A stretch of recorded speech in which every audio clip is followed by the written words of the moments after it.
হ্যাঁ, প্রিয় ভিউয়ার্স, আসসালামু আলাইকুম। সবাইকে আমন্ত্রণ জানাচ্ছি এই বিশাল দিঘি দেখার জন্য। এই দিঘি আজকে আমরা কেন দেখাচ্ছি তার কারণ একটি আছে অবশ্যই। এজন্য আমরা কিন্তু এই বিশাল দূরে আজকে আসলাম, কারণ এখানে বিশাল এরিয়া জুড়ে রয়েছে বিশাল একটি দিঘি।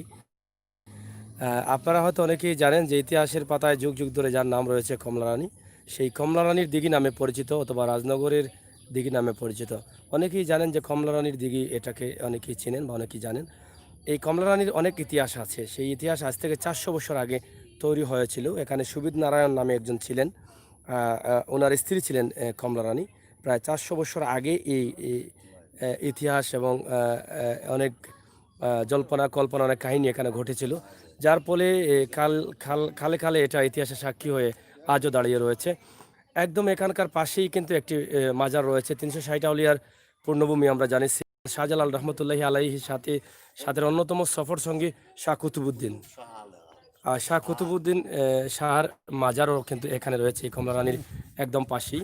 আমরা আজকে আপনাদেরকে এই মাজার এবং এই দিঘির সংক্ষিপ্ত কিছু তথ্য আমরা চেষ্টা করব এখানকার মানুষের সাথে কথা বলি জানার জন্য। ভাই, আসসালামু আলাইকুম। আপনার বাড়ি এই জায়গায়? সালাম, আমার বাড়ি গ্রাম রাজনগর। রাজনগর। জি, আচ্ছা ওই আচ্ছা, পূর্ব পাশে। পূর্ব পাশে। এটা আপনাদের এলাকা রাজনগর। এলাকা আমাদের রাজনগর। এই রাজনগরের তো একটা ইতিহাস আছে, কমলা রানী। কমলা রানী। কমলা রানীর ইতিহাস আমরা গুগলে সার্চ করলেও পাওয়া যায়। জি, এটা যুগ যুগ ধরে থেকে বেঁচে থাকবে। প্রায় 400 বছর আগে অবশ্যই এখানে ছিলেন এই কমলা রানী। এর সংক্ষিপ্ত ইতিহাস কি ছিল? শুনছি তো আমরা, এটা প্রায় 1200 বছর, 1200 বছরের উপরে আছে এইদিকে। 1200 বছর উপরে, হ্যাঁ। শোনা কথা আমরা, আচ্ছা আচ্ছা। মুরব্বীদের কাছ থেকে। আর এই ইতিহাস এটাই, এই দিঘির যখন খোদানি হয় তখন সুবিদ নারায়ণ নামে এক রাজা ছিলেন ওখানে, ওইখানকার বাসিন্দা। আচ্ছা তিনি বিভিন্ন জায়গায় এই দিঘি, এই সমস্ত দিঘি খনন করছেন। খনন করার পরে এখানে পানি উঠে না। এই দিঘিটাতে কমলা রানীর নামে এই দিঘিটা খনন করেছিলেন। তখনকার পানি সমস্যা দেখা দিচ্ছে, পানি উঠে না। না ওটাতে গিয়েই স্বপ্নের বিনিময়ে রাজা দেখতে পাইছেন যে তার তার স্ত্রী কমলা রানীর দিঘির সুবিদ সুবিদ সুবিদ নারায়ণের স্ত্রী, স্ত্রী। কিন্তু এখানে বসবাস করছিলেন রাজ রাজনুর্ন একজন নামে। আচ্ছা, ওনার ছেলে হচ্ছেন গিয়া কমলা সুবিদ নারায়ণ। সুবিদ নারায়ণ, হ্যাঁ। সুবিদ নারায়ণ। আর সুবিদ নারায়ণের স্ত্রী ছিলেন কমলা রানী। কমলা রানী। আচ্ছা, এরপরে এই দিঘির নামকরণ, এরকম অনেক দিঘি তো অনেক জায়গায় আছে, কিন্তু ইতিহাস হয়তো থাকে নেই। থাকে না। এটা থাকার মূল কারণটা কি? ওর কারণটা এই যে কমলা রানী পানি এটা খাইনির মতোই হ্যাঁ। বলা যায়। এটা ইতিহাস যে পানি না ওঠার কারণে কমলা রানীর ওই যে পাশ আছিল, ওই পাশে অনেক কিছু ফাঁকার একটা জায়গা আছে। আচ্ছা আচ্ছা, ওই তাল গাছের নিচে, তাল গাছের ওই জায়গায়। ওই তাল গাছের জায়গায় নিচে ফাঁকা ফাঁকাকরণের একটা জায়গা আছিল। ওই জায়গা তাকিয়া কমলা রানীর নামানি হয়েছে। আচ্ছা, নামানি পরে পানি তুরা করে পানি উঠা শুরু হয়েছে। তখনকার তার এটা অনেক লম্বা ইতিহাস, আমরা পুরা বলতে পারবো না। আসলে তারপরে এই যতটুকু দিঘি জানি, করার পরে এখানে পানি আসে নাই। পানি আসে না। পানি না আসার কারণে কমলা রানীকে তখন স্বপ্ন যুগে পাইছেন। হ্যাঁ, মানে মানে সুবিধ সুবিদ। যুগে পাইছেন যে ওনার স্ত্রীর দিঘিতে নামাইলে পানি উঠবো। আচ্ছা আচ্ছা, তখন তাই পানি ওই কমলা রানী আরে দিছে। দেওয়ার পরে পানি উঠা শুরু হয়েছে। তাহলে সপ্তাহে 7 দিন পর্যন্ত তার কোনো টাচ করতাম না ওনারে। 7 দিন পর্যন্ত। তার দুইটা ছেলে আছে। হ্যাঁ, দুইটা ছেলে আছে তো ওই দোকান থেকে কমলা রানীর দুটো ছেলে ছিল। দুইটা ছেলে ছিল। আচ্ছা, তখন ওটা নিয়ে হয়েছে, ডেইলি তার টাইম মতো তার উঠতা, পানি থেকে উঠিয়া হ্যাঁ। বাচ্চারে দুগ্ধ পান করাইতা। আমরা যতটুকু জানি যে তিনি বলেছিলেন যে যখন ওনাকে দেওয়া হয়েছিল তখন তিনি পানির নিচে চলে গেলেন। পানির নিচে পড়ে গেছেন। হ্যাঁ। পানি তখন এটা গান আছে বা এটা এখানে কি 7 দিনের জন্য বলছেন, যে 7 দিন, যে 7 দিন থাকবেন এই 7 দিন দিন পরে উঠে আইবেন, উঠতে আইবেন, এই 7 দিন ওখানে থাকবেন। হ্যাঁ, তখন তার বাচ্চা তো এটা দুধ পান তিনি বলেছিলেন যে সন্ধ্যার সময় যখন অন্ধকার হয়ে যাবে তখন তিনি এসে বাচ্চাদেরকে দুধ পান করাবেন। করাবেন। হ্যাঁ, তখন পান করাইতাম 6 দিনের দিন রাজায় শুনছি যে কাপড়ে কাজ করলি আটকানির লাগে চেষ্টা করছে। 6 দিনের দিন, 6 দিনের দিন, একদিন আগে। হয় একদিন আগে। আর ওই কাপড়ের মাথাটা সিরিয়া ওনার হাতে রয়েছে, আর উনি চলে গেছেন ওদিকে। ওদিকে চলে গেছেন। হ্যাঁ যাওয়ার পরে লাস্টে পাওয়া গেছে যে তাই স্বপ্নে আবার দেখাইছেন যে তুই সর্বনাশ করলে, ভুল করে নিলে, হ্যাঁ একদিনের লাগে আমার টাচ করলে করিয়া আটকাইতে পারলে না, হ্যাঁ, আমি আর উঠিয়ে দিতে পারতাম না, মানে আমার আমার পক্ষে আর মানে আর সম্ভব আর নয়। সম্ভব হবে না। হ্যাঁ তখন তিনি ওদিকটা কিয়া দিকিটা কিয়া ও পার যে উত্তরের পার হ্যাঁ বাঙ্গিয়া ওদিকে যে আওয়ারটা আছে, আওয়ারের দিকে একটা খালের মতো একটা চিহ্ন পাওয়া গেছে। আবার ওই যে একটা রাস্তা আছে, হ্যাঁ, ও রাস্তার ওদিকে রাস্তাটা বাঙ্গিয়া গেছেন যে বা চিহ্ন পাওয়া গেছে। পানি অনেক পানি আসিল এখানে। মানে উনি যেদিকে গেছেন ওদিকে মানে খাল হয়ে গেছে। যেদিকে গেছে খাল হয়ে গেছে। হ্যাঁ। সামনে আছে একটা আকালে কি গান কয় এটা, হ্যাঁ আকালুকি। ছোট একটা আকালি গান। আচ্ছা আচ্ছা। আকালি গান তাকে শোনা গেছে যে উনি কুশিয়ারাত গিয়া খাবার দেখি আবার ইয়া কুশিয়ারাত দিলামছেন। হ্যাঁ কুশিয়ারা সর্কিট নামে একটা ডগর আছে, হ্যাঁ আবদুল্লাহপুর এরিয়া, আচ্ছা, ওখানে চলে গেছে। ওখানে চলে গেছেন, এরপরে আর কোনো খবর পাওয়া যায় না। পরে আর কোনো খবর পাইছি না। এরপরে আর রাজার পরবর্তী আর ইতিহাস আপনারা জানেন না। আর এই রাজার ছেলে মেয়ে আলাদের অবস্থান আছে দক্ষিণ পাশে, এখানে পাথরের কোথায় মানে তাদের মন্দির আছে, মন্দির বলতে মন্দিরে তারা তো হিন্দু ছিলেন, মন্দির আছে মন্দির আছে। এখানে, কিন্তু এদের আউলাইদার এখানে নেই, আওলাদ আসছিল শুনছি মুসলমান হয়ে গেছে। মুসলমান হয়ে গেছে। যাই হোক, আমরা একদম শর্টে বা সংক্ষিপ্ত ইতিহাস আমরা জানলাম আমার এখানকার এক ভাইয়ের কাছ থেকে। এখানে আমরা এসেছি যে কমলারানীর দিঘি। কমলারানীর দিঘি অনেকেই আমরাও শুনেছিলাম এর আগে, কিন্তু আজকে বাস্তবে এসে আপনাদের সাথে শেয়ার করে আমি নিজে উপভোগ করছি, আপনাদেরকে উপভোগ করার সুযোগ করে দিচ্ছি।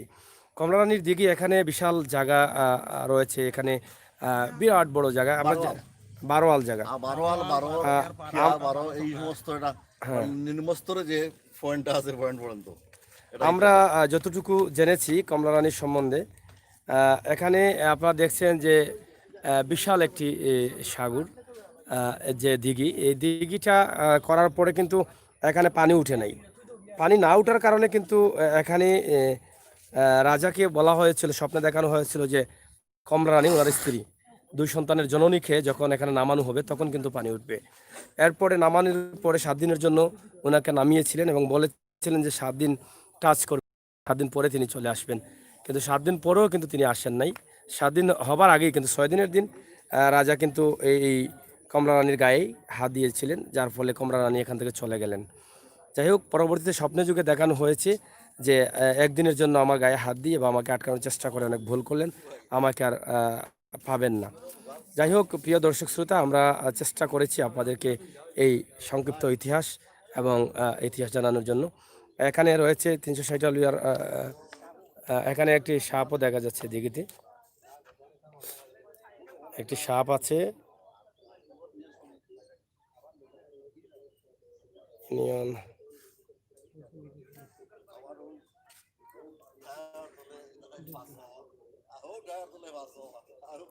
এখানে কমলারানীর যে দিঘিটা রয়েছে, সেই দিঘির অবস্থান হচ্ছে, ধরা হচ্ছে 12 একর 12 বিঘা 12 ছটাক জায়গা এই দিঘিতে রয়েছে। এবং দিক পশ্চিম পাশে অবস্থিত হজরত শাহজালাল রহমতুল্লাহি আলাইহির অন্যতম সফর সঙ্গী 360 আউলিয়ার একজন শাহ কুতুব উদ্দিন চিরনিদ্রায় শায়িত আছেন এখানেই।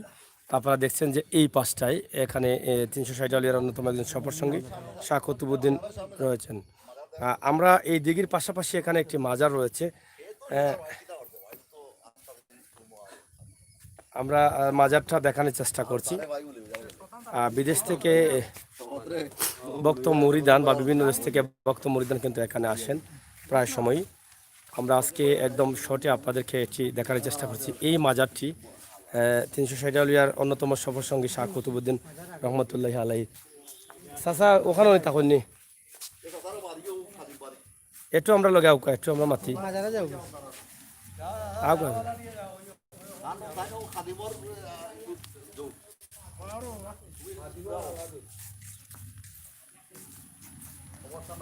এখানে আরো একটি বিষয় আমরা যখন শুনলাম যে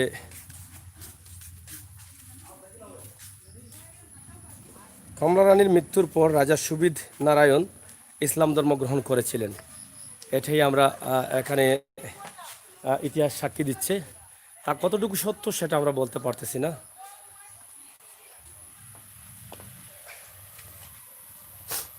আচ্ছা একটু সামনে আসেন, এখানে আসেন। আপনার বাড়ি এই জায়গায়? জি আচ্ছা, এই মাজার কতশো বছর আগের? এখন আমি হইতাম ওটা আচ্ছা আচ্ছা, ওটা বয়ান হতে পারবে। যাই হোক আমরা আসি হজরত শাহজালাল রহমতুল্লাহ আলাইহির সফর সঙ্গী শাহ কুতুবুদ্দিন। আসসালামু আলাইকুম। আমরা একটু আপনাদের সাথে কথা বলতে চাচ্ছিলাম আর কি, যদি একটু সুযোগ দিন এখানে। আমরা আপনারা দুজনের কাছ থেকে কিছু তথ্য জানতে চাই। আমরা কিছুক্ষণ আগে এই দিঘি সম্বন্ধে, কমলা রানীর সম্বন্ধে অনেক কিছু জেনেছি। শেষ মুহূর্তে সুবিদ নারায়ণ যিনি ছিলেন কমলা রানীর স্বামী, তিনিও ইসলাম গ্রহণ করেছেন বলে ধারণা করা হচ্ছে, ধারণা করা যেটা নিশ্চিত না। এবং 12 বিঘা 12 খাটা এই দিঘিটা অনেক বড় এরিয়া। এটা আসলে অনিশ্চয়তার মধ্যে বাস করছি। এই মাজারটা আগে ছিল না দিঘিটা আগে ছিল? দিঘিটা আগে ছিল। আগে দিঘি ছিল। জি আগে দিঘি। তার মানে এই শাহজালাল সিলেট আসার আগেই কিন্তু দিঘি ছিল। জি জি জি। এরপরে 360 আউলিয়ার অন্যতম সফরসঙ্গী শাহ কুতুবুদ্দিন এখানে এসেছেন। তিনি তো শাহজালাল রহমতুল্লাহ আলাইহির সঙ্গী।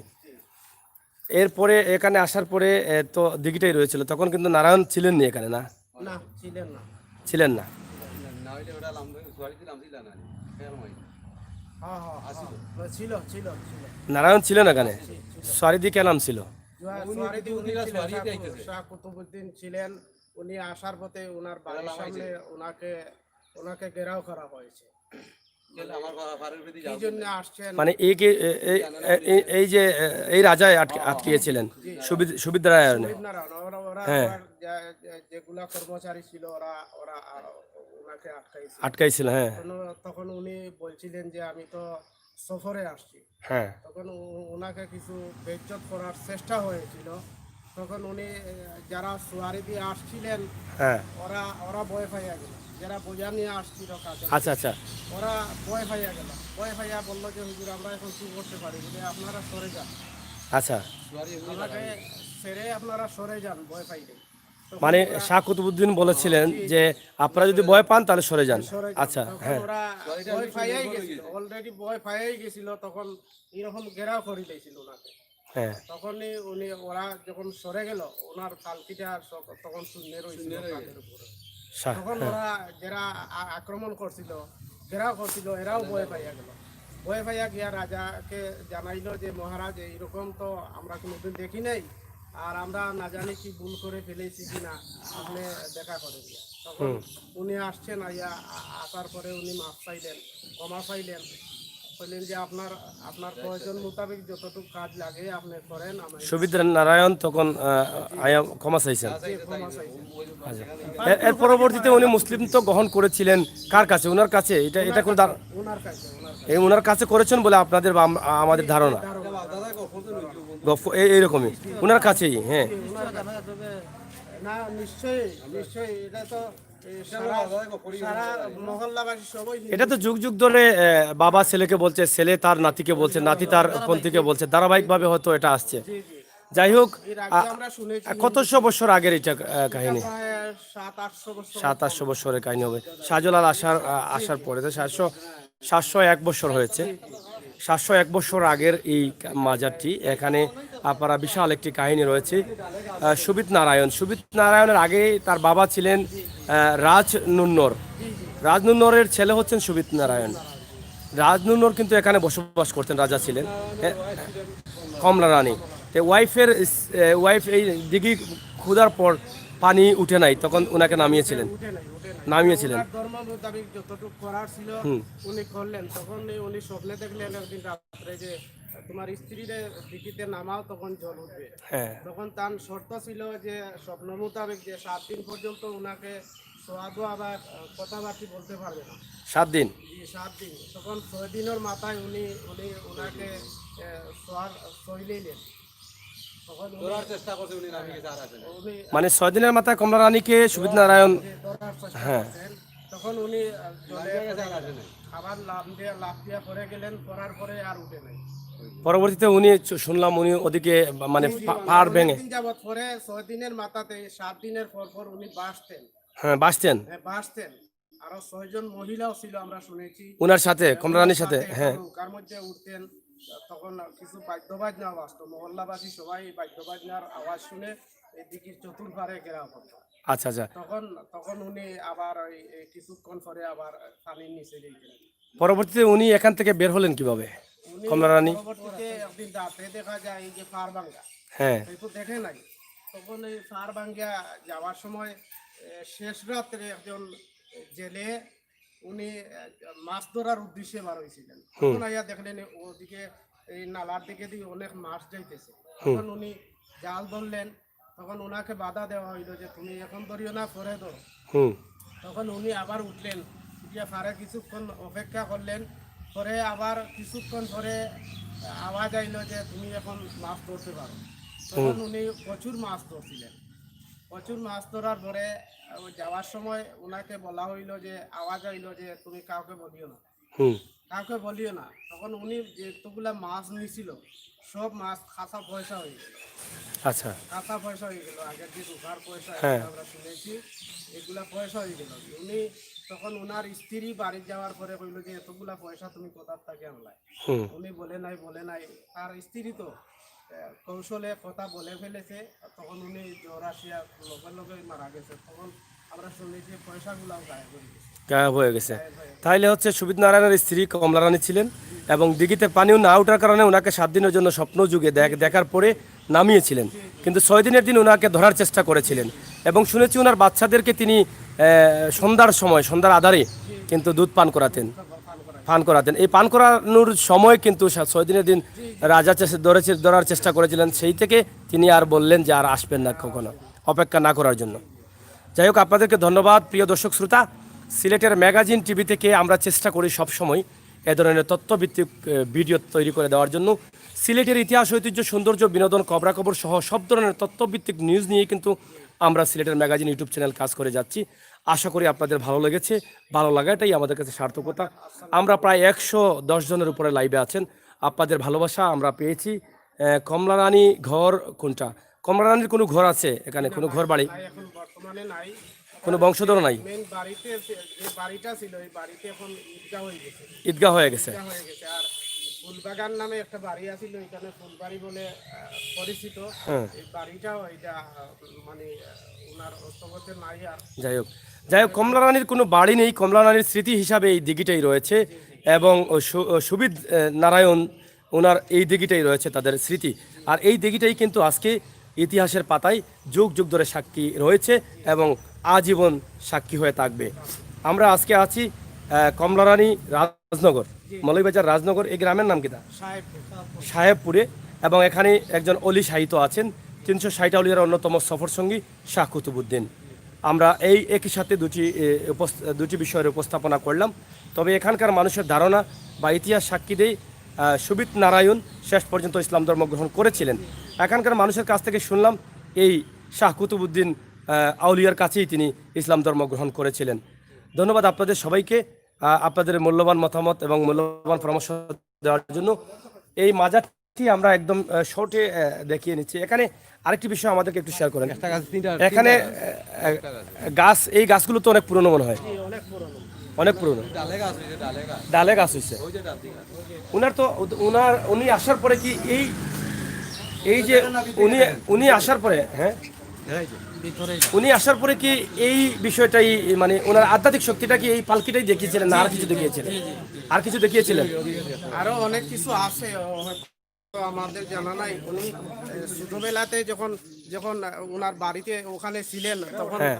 তখন উনি উনি ওনার সাথে ওনার লাগি এক শরীর খোলা আনা হয়েছিল হিন্দু একজন ব্যক্তি। হ্যাঁ। তখন উনি পাখা খোলাই নিয়ে আসছিলেন। তখন উনি খেলাধুলার সময় বলছিলেন যে একটা খোলা আমাকে খাওয়াইয়ে যাও। তখন উনি বলছেন যে না, এটা আপনাদের বাড়িতে যাবে, বাড়িতে গেলে পরে আপনি খাবেন। আচ্ছা। তখন উনি ওই যারা নিয়ে আসছিল ওখানে নেয়ার যখন একটা ডাকনাতি গুড়া ছিল, তখন এই ডাকনা সরানির পরে দেখা যায় এই শরীরটা আবার কাঁচা হয়ে গেছে। কাঁচা হয়ে গেছে। কাঁচা হয়ে গেছে। ওনার পরিজন যারা ছিল হইলো যে এরা বললো যে টাকা কলা নিয়ে আসলা, এখন কাঁচা হইলো কিভাবে? এইভাবে উনি আমার কাছে একটা কলা চাইছিলেন, তখন আমি দেই নাই। বোধহয় ওনার কোনো কেরামতি হইতে পারে। তখন কলাটা কে চাইছিল? কলাটা চাইছিলেন শাহ কুতুবুদ্দিন, শাহ কুতুবুদ্দিন, কিন্তু কলাটা দেয় নাই উনি, উনি দেয় নাই ফাঁকা ফাঁকা কলা ছিল। ফাঁকা কলা ছিল, ওনার সাথে অনেক লোক ছিল। হুম। তখন উনি ভাবলেন যে একটা একটা করে যদি সবাইকে দেই তো আমার এই মান্যতটা পুরা হবে না। হবে না। তখন উনি চিন্তা এটাই করিয়া ওনার বাড়িতে নিয়ে গেলেন। তখন ওনার যারা পরিবার পরিজন আসছিল, তখন ওরা বললেন যে আপনি নিয়ে আসলেন পাকা কলা, এখন কাঁচা হইল কিভাবে? জিজ্ঞাসাবাদ করার পরে উনি বললেন যে উনি চাইছিলেন একটা কলা, তখন আমি দেই নাই। এই শাহ কুতুবুদ্দিন চেয়েছিলেন। কুতুবুদ্দিন চাইছিলেন। তখন উনি বললেন যে বুঝে গেছি, এটা ওনার হয়তো কোনো কেরামতি হইতে পারে। তখন উনি ক্ষমা চাইলেন ওনার কাছে, আবার কলা পাকলো। আবার কলা সাথে সাথে কলার শরী পাকতে গেল, সবাই খাইল। ধন্যবাদ। প্রিয় দর্শক, শুনছেন আমরা শাহ কুতুবুদ্দিন রহমতুল্লাহি আলাইহির মাজার শরীফ থেকে ওনার একটি তত্ত্ব আমরা আপনাদের কাছে উপস্থাপন করলাম। প্রায় 701 বছর আগে কিন্তু সিলেট আগমন করেছিলেন ইয়ামন থেকে হজরত শাহজালাল রহমতুল্লাহি আলাইহিম 360 জন আউলিয়া নিয়ে। তার মধ্যে অন্যতম সফর সঙ্গে ছিলেন হজরত শাহ কুতুবুদ্দিন। আমরা কুতুবুদ্দিন কুতুবুদ্দিন শাহর মাজার থেকে আমরা আজকের এই ভিডিও আপনাদের সামনে উপস্থাপন করছি। আশা করি এখানে দুটি ইতিহাস রয়েছে, একটি হচ্ছেন শাহ কুতুবুদ্দিন রহমতুল্লাহি আলাইহি, আর অন্যটি হচ্ছেন কমলা রানী। এখানে একজন রাজা ছিলেন। এই রাজার কিছু ইতিহাস আমরা আপনাদের সামনে উপস্থাপন করলাম। আশা করি এখানে যে মাজার রয়েছে, এই যে আরো মাজারগুলো রয়েছে, এই মাজারগুলো কার?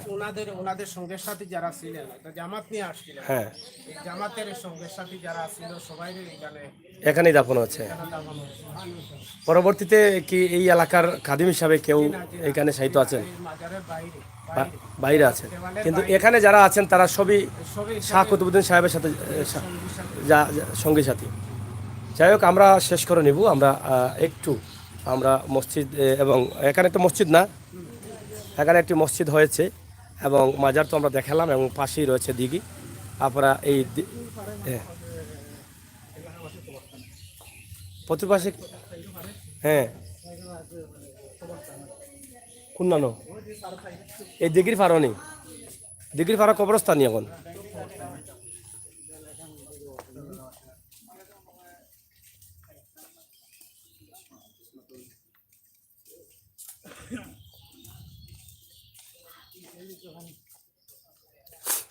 যাই হোক, আমরা কমলা রানীর দিঘিতে আছি, এবং কমলা রানীর দিঘির চতুর্পাড়ে আমরা শুনলাম যে এখানে কবরস্থান হয়ে গেছে, চতুর্দিকেই কবরস্থান আছে। এবং আমরা কমলা রানীর অনেক ইতিহাস এবং শাহ কুতুবুদ্দিন রহমতুল্লাহি আলাইহির কিছু ইতিহাস আমরা তুলে ধরার চেষ্টা করেছি। আশা করি আপনাদের কাছে ভালো লেগেছে, এবং ভালো লাগাটাই কিন্তু আমাদের কাছে সার্থকতা।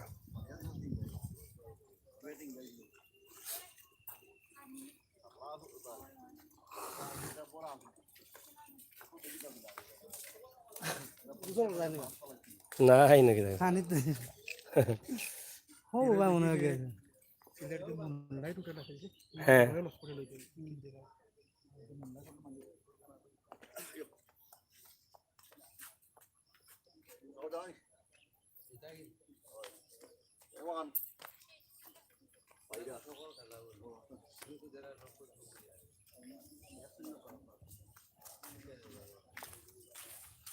হ্যাঁ, বিশাল এই দিঘির চতুর্পাশে কবরস্থান হয়ে গেছে, মানে দিঘির চতুর্পাশে সব জায়গায় কবরস্থান। এখানে জায়গা আছে, আমরা বাপদাদারা গল্প করছে 12 আল 12 আদাল 12 কিয়ার 12 আজকের 12 ছটাক 12 ছটা 12 আদা ছটা 12 খাচ্চা 12 আদা খাচ্চা সব আছে, 12 লোক 12 আদা লোক বলতো। আমরা বাপদাদারা শুধু এই দিঘির ভিতরে, এই সারা দিকের ভিতরে। যাই হোক, এই দিঘির ভিতরে এখন আপনারা দেখছেন যে বিশাল এরিয়া জুড়ে এই দিঘিটা রয়েছে। এখানে এই পাড়ের চতুর্দিকে কবরস্থান, এই এলাকার মানুষের কবরস্থান হয়ে গেছে। দুইটা ইউনিয়ন, কোন কোন ইউনিয়ন? পাঁচগাঁও এবং রাজনগর ইউনিয়নের কবরস্থান। আমরা আপনাদেরকে কমলা রানীর ইতিহাস তুলে ধরতে আমরা এখানে শাহ কুতুবুদ্দিন রহমতুল্লাহি আলাইহির কিছু ইতিহাস আমরা আপনাদের সামনে উপস্থাপন করলাম। আশা করি দেশে বিদেশে যারা আছেন সবাই আপনাদের মূল্যবান কমেন্ট অবশ্যই করবেন, ভিডিওটি শেয়ার করবেন। মৌলভীবাজার রাজনগর থেকে আমরা আজকের যে ভিডিও কমলা রানীর দিঘির ইতিহাস আমরা আপনাদের সামনে তুলে দিলাম। আশা করি আমরা অন্য একদিন আপনাদেরকে অন্য কোনো ইতিহাস তুলে দেওয়ার জন্য আসবো। আপনারা আমাদের সাথে থাকবেন। সিলেটের ম্যাগাজিন থেকে, টিভি থেকে আমরা সিলেটের ইতিহাস, ঐতিহ্য, সৌন্দর্য, বিনোদন, খবরাখবর সহ সব ধরনের তথ্যভিত্তিক নিউজ নিয়েই কিন্তু আমরা কাজ করে যাচ্ছি। সেই ধারাবাহিকতায় আজকে কমলা রানীর দিঘি, কমলা রানীর ইতিহাস আমরা এই এলাকা থেকে তুলে দিলাম। আমরা এখানেই বিদায় নিচ্ছি। আবারও